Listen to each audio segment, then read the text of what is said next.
Hello dear, আসসালামু আলাইকুম। শিখাইয়ের পক্ষ থেকে সবাইকে আন্তরিক অভিনন্দন ও শুভেচ্ছা। আজকে আমরা আলোচনা করব ইংলিশ কন্টেন্টস, যে বিষয়গুলো সম্পর্কে একটা স্টুডেন্টকে অবশ্যই জানতে হবে। যে টপিকগুলো সম্পর্কে জানা না থাকলে ইংলিশের তার বেসিকে প্রবলেম থাকে, সেই টপিকগুলোর শিরোনাম নিয়ে আমরা একটু আলোচনা করব। প্রথমে আমরা টেন্স দেখব। টেন্সের কোন কোন খুঁটিনাটি বিষয় আমাকে জানতে হবে সেই বিষয়গুলো আমরা দেখব।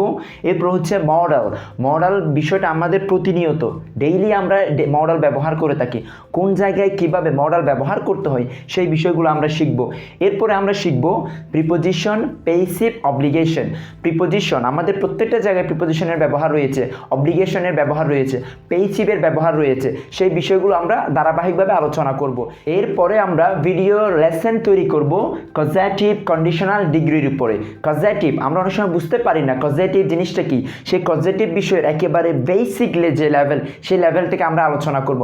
অনেক সময় আমরা বলে থাকি তাকে দিয়ে রুমটি পরিষ্কার করানো হয়, তাকে দিয়ে কাজটি করানো হয়। এই কাজগুলো কজেটিভের মাধ্যমে হয়ে থাকে। কিভাবে আমরা তৈরি করব সেগুলো আমরা ভিডিও লেসনে দেখব।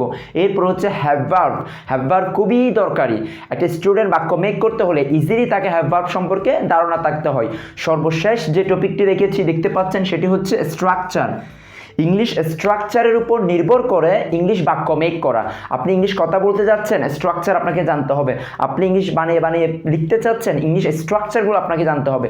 সেজন্য সবার কাছে অনুরোধ থাকবে, আমাদের সাথেই থাকুন। ধারাবাহিকভাবে আমাদের যে লেসনগুলো যাবে সেই লেসনগুলো করতে থাকুন। দেখবেন অসাধারণভাবে আপনি ইংলিশ শিখতে পারবেন।